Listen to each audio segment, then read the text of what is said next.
Welcome back. Now I've got my exec-calc damage open here, and we're performing a couple of calculations that involve some sort of magic numbers, some coefficients that scale these values, these attributes that we're capturing, so that they make sense for the calculation. In other words, without them, the calculation may not be so natural or appropriate for RPG combat.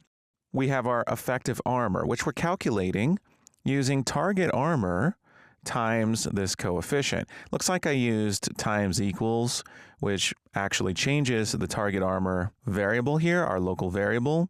But that's okay, this still works because the result of this highlighted expression is going to be the result of this calculation. So target armor times this amount. It actually does return that. So this is the same as target armor times without the equals there. But if that confused you, it's totally fine to just have the star without times equals. Anyway, we have a 0.25 coefficient for source armor penetration. So 4 points of source armor penetration results in 1% of target armor ignored. That's what this equation means. But this coefficient may not make sense at all levels of combat. This may make sense at the beginning of the game when all of the participants in combat have relatively low stats, but perhaps later on in the game when all participants in combat are level 10, for example, this coefficient may need to change. It may need to go down, for example. So for that reason, these hard-coded magic values are probably not the best way to do this in a serious RPG game. So for that reason, I'd like to explore a solution for this. Now, we know that if we want something to change based on level, then a curve table is nice. We can specify how those values change. And I'd like to use a curve table for damage calculation coefficients because this is a great opportunity to do so, and we can have a single source that we can access those from. Now, where should we put those coefficients? Well, I'd like character class info, our data asset, because it has our common class default values. So we could easily put a scalable float here or just a curve table that we could access values from. And that curve table could store curves for each of our coefficients that we need. So far, we just need 2. We need a coefficient to multiply source armor penetration by, and we need a coefficient for effective armor. So I'd like to make a curve table for those. So I'm going to browse to the folder that contains this. This is Ability System Data. And I'm going to make a curve table for our damage calculation coefficients. So I'm going to right-click, go to Miscellaneous, and choose Curve Table. Whoops, I selected Data Table. Let's go back. What I want is a curve table. And for this, we have an opportunity to check out the constant curve interpolation type. Constant is great because we only need a certain value from one level to the next level. It doesn't need to smoothly change between levels.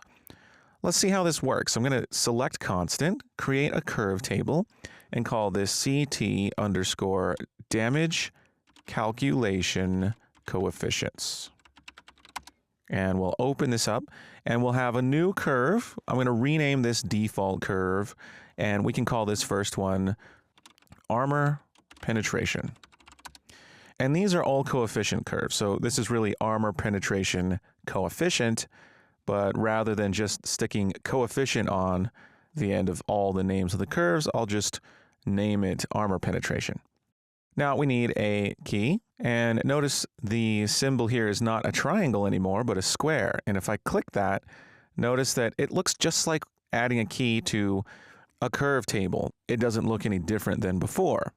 But we'll see as soon as we add multiple curves and take a look at the curve view how this differs. Now at level 1, I'd like to use the value that we're using for armor penetration, 0.25. So I'm going to stick that in here, 0.25. And I'd like this to stay at 0.25 for a while, up to, say, level 10, for example. Now, how can I do that? Well, I can click on the square and click the 3 dots next to the 2 and select retime keys at 2, we can choose 10. And at 10, I want to change this value. Now with 0.25, let's think about how the mathematics works. Let's say source armor penetration is 100. Well, this multiplies it by 0.25, so that would make this multiplication 25. 100 minus 25 is 75, divided by 100 is 0.75, so we're taking off 25% for 100 source armor penetration points. Now, I'd like this to be more harsh as we level up. So at level 10, I want to multiply source armor penetration by an even smaller value. So it takes even more armor penetration points. Because as these characters level up, source armor penetration may get really, really high. So I'd like to stick this to a lower value, say 0.15. And in addition to that, I'd like to go up to level 20. So I'm going to add another point. It's set to 19, but I'm going to retime it at level 20. And at level 20, I'd like this to go down even more, like 0.85. Or I should say 0.085. And we can just go ahead and go up one more. We'll go up to 40. So let's retime this at 40.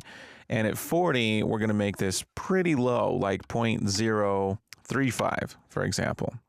Okay, so what does a constant curve interpolation type look like in graph view? Well, let's go to graph view and select armor penetration. And here's what it looks like. It looks like steps. This is sometimes known as a step graph. And it basically just means that between level 1 and 10, we have one constant value, 0.25. So it doesn't matter what the level is. If it's between 1 and 10, we'll always get 0.25 from that. If we pass in 11, then we get the value here, 0.15. And any value between 10 and 20, we get that value. So it's a constant curve. That's how it's going to work. And that gives us a curve for armor penetration. Let's add a curve for our effective armor. That's the next coefficient we need, effective armor. So we're going to go ahead and click plus curve. I'm going to rename the curve to effective armor. And we have the same time scale values, in our case level scale values. And we're going to start off at 0.333. And this value can get lower as we move on. So at level 10, we're going to make this 0.25. At level 20, we're going to make it 0.15. And at level 40, we're going to make it 0.85. And if we look at the graph, this is what it looks like. Oh, I should have made this 0.085, right? So 0.085, so it's actually getting smaller, so we don't have that big jump there. And here's what the step curve looks like. Pretty nice. Okay, cool. So we have two curves. We can add this curve table to our character class info, and we're going to do that in C++. So I'm going to save all and close and open my data asset. So in Ability System, we're going to go to the public folder actually. Ability System Data, Character Class Info. We're going to add a pointer to a curve table. So let's add a T object pointer. uCurve table, and we'll call this damage calculation coefficients. And this can be uProperty, edit defaults only, common class defaults. We could even put this in a subcategory of damage, and we can set this in the editor. So let's go ahead and launch. And back in the editor, let's open up that data asset. And here's our damage subcategory. And damage calculation coefficients is here. And we can get that damage calculation coefficients curve table and set it there. So now if we have access to the data asset, we have access to those curve values. And we can get those in our calculations. So closing and saving again. And we're done with character class info. I'm going to close that. We're back into exec_calc damage, and I'd like to access those values here. So how are we going to do that? Well, we know that that data asset exists on the game mode. And if we can access the game mode, we can access the data asset. Now, I don't want to have to get the game mode every time I need some kind of value on that data asset. It'd be nice if I had just some easy way to get that data asset. So my ability system blueprint function library comes to mind. I'm going to open up my Aura ability system library and make a static function that can return that data asset. This will make things easy for me. So I'm going to do a static function that returns a u character class info pointer. And scrolling up, I see that the header file for character class info is already included. So no need to forward declare. And I'm going to call this get character class info. Now this will require a world context object. So I'm going to add that as a required input. And we'll go ahead and give this a u function macro, blueprint callable, Aura ability system library / character class defaults. And we can define the function. And this is going to be quite simple, actually. We're going to get the game mode just like we're doing in give startup abilities. And from that game mode, we're going to access character class info. And we can simply return it. So I'm going to copy these lines and paste them down here and simply return Aura game mode character class info. So we'll have a return statement there, and that's all we need to do. Now this return statement here has to return something, so we'll return null pointer in the case that the game mode is null. So if we call this on a client where the game mode is a null pointer, well, we'll get a null pointer then. So get character class info is handy. In fact, we can replace some lines of code and give startup abilities if we want to just use get character class info instead of going through the same process. So right here where we're saying character class info, we can just call get character class info, passing in world context object. And then we don't have to get the game mode right there. We can do the same thing here in initialize default attributes, where we're getting the character class info. We don't have to get the game mode anymore. So we can remove those lines and replace this line here with get character class info, passing in world context object. And we have the character class info. And of course, avatar actor could be const, class default info could be const, but for now, let's stick to what we're doing, and that is to get character class info here. This makes it easy to access character class info. Now, character class info has the curve table. Let's go back and look at it. It's called damage calculation coefficients. We can access that if we can access character class info. So closing that, I'm going to go back to exec calc damage and see if we can access character class info. And then we can get that curve table and get our coefficients that we need. So right here, I can say u character class info. That's a pointer called character class info. And I can go ahead and alt enter to include the header file for it. And I can use u Aura ability system library. Writer just added the include for that. And we can use get character class info, and we can pass in a world context object. And we have access to a couple of them. We can pass in source avatar, for example. So I'm going to go ahead and use the source avatar for the world context object there. Once I have character class info, then I can access the data table from it, which is called damage calculation coefficients. So taking character class info, we can get damage calculation coefficients, and we can get values from the two curves.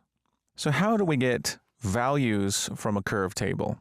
Well, we could take this curve table, use the arrow operator to see what kind of functions we have. Now, one of them is find curve. And if we find a curve, we have to specify the row name for the curve. Now, we named these after our attributes that the coefficients are supposed to affect. So we have to pass in an fname specifying the name of that curve. For example, we have the armor penetration. We can use armor penetration. This requires a context string. We can just pass in an empty f string. And warn if not found is true by default. So once we find the curve, we can evaluate the curve at a given level. So this find curve returns an f real curve, and that's a pointer. So we have f real curve, and we'll call this armor penetration curve. That's a f real curve pointer. And we could take armor penetration curve, and from this curve we can evaluate. So eval is just a way to get a value on the curve at a given input for a given level. So if we call eval, we have to pass in a level, and for that reason we're going to need the level of our source character, right? We need a way to know what level that character is. So how can we get the level? Well, we have an interface, don't we? We have our interaction folder. Here's our combat interface, which has the function getPlayerLevel. So if we can get the combat interface for both our source and target, we can know what their levels are. I'd like to get those way up here at the top where we're getting our source and target avatars. So we'll just store an iCombat interface pointer for each of these. First, I'll make a source combat interface,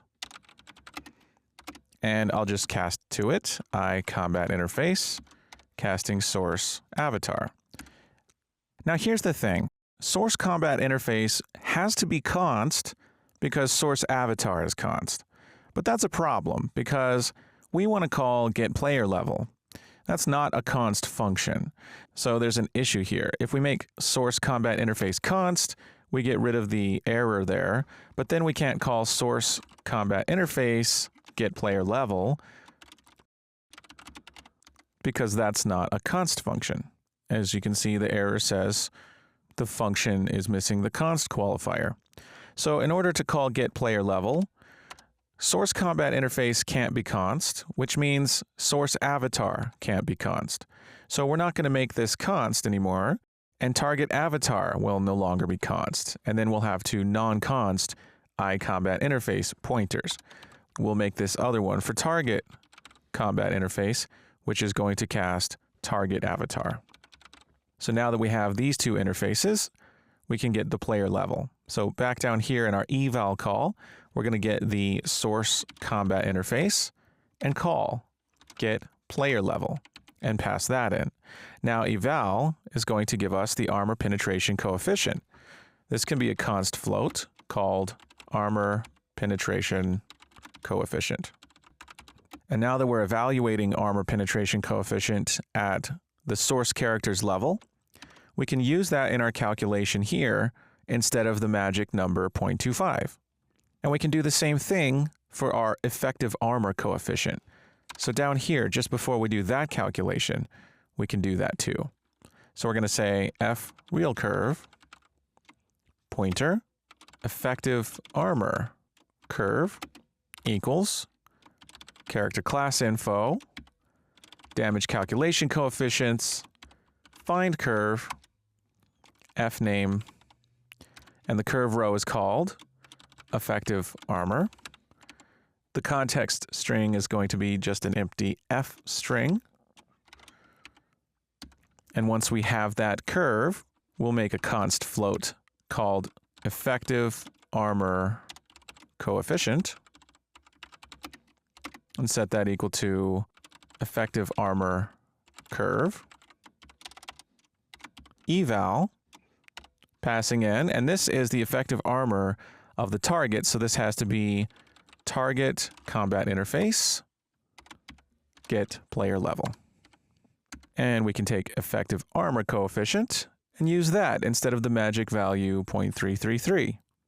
Now these curves can be const pointers, so we'll make these f real curves both const, and character class info can also be const, so we'll make that const as well.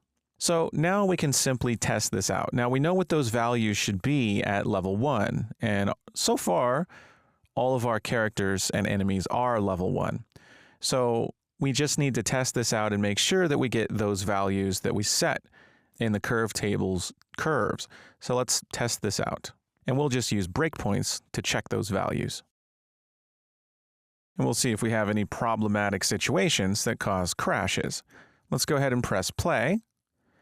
And I forgot to add breakpoints. So let's go ahead and add a breakpoint just at the end of the execution calculation. And we'll press play and cause some damage. There we go, and no crashes. We got our breakpoint, and we can check these values. Let's take a look at armor penetration coefficient. I'm expecting 0.25, giving it a second to evaluate it. And there it is, 0.25. And for effective armor coefficient, I'm expecting 0.333. And there it is. Now, yes, there's a bunch of zeros and a 4 at the end. In your case, it might be a different value. That is due to floating point precision, or as I like to call it, floating point imprecision, because it's imprecise. It's not going to be precise to this many digits, which is totally fine. This many digits out is a very, very small level of inaccuracy, but this is a good reminder that floating point values are rarely equal to each other, which is why I almost always use a less than or equal or a greater than or equal when comparing two floats. So that's just kind of a side tangent there. But I'm seeing that these values are correct. And another really good way to test this out is to change the level of the thing that we're hitting. For example, this here is a BP Goblin Spear 2. It has its own level. It's set to level 1, but I'm going to set it to level 11. Why? Because that's when its effective armor coefficient should go up. So now I'm going to go ahead and hit it with a fireball and take a look at the effective armor coefficient. And it was 0.333. Now it's 0.25. Armor penetration coefficient is also 0.25. Excellent. And we know that it should have an even different value if we set that level to, let's say 40 or 39. I'm going to set it to 39 and damage it. And now the effective armor coefficient is 0.15. And just double checking in our damage calculation curve table, effective armor at level 39 should be 0.15. And as soon as we hit 40, it'll go to 0.085. And why not? Why don't we just test out level 40? We should see 0.085. And we see 0.085 with some floating point imprecision. Excellent. This is great. Now our magic numbers have been replaced by data-driven values, and now they can change based on level. And that gives us a way to have even more control as the player progresses, gets higher in level, the enemies get higher in level, and as things start to get out of whack a little bit, we can scale these values according to our curves and have a little bit more precise control over how the mechanics work. And what values should these be? Well, that's going to depend on the game and is going to require a lot of play testing. But this is great because now as we add more calculations, we have access to that curve table and we can scale things based on player level. So things are looking great. Now, if you're wondering why I'm creating all these local pointers and not checking to see if they're a null pointer, that's because I don't expect to run this function in any situation where these pointers should be null. I'm considering it an error or a mistake if those pointers become null. So accessing those pointers when they're null is going to crash the program, and the crash will point to here, which means that something is wrong and needs to be fixed. So rather than having it fail silently and not crash the program, I'd rather just leave it here and crash the program. And if I wanted the crash log to be more descriptive, I could use assertions here and check these values and put a specific message to the output log in the case that these are null and attempted to be accessed. But in this case, if the game crashes and points to one of these lines here, I'm going to know why and address it then. But as we saw, the game should not crash because these curves are going to be valid because we've set the curve table in the data asset. So really the only reason it would be null is if we had forgotten to do that, right? So this is looking great. Combat's looking good. I'm going to set this character back down to level 1, and we can continue with our damage execution calculation, and we'll do that in the videos to come. I'll see you soon.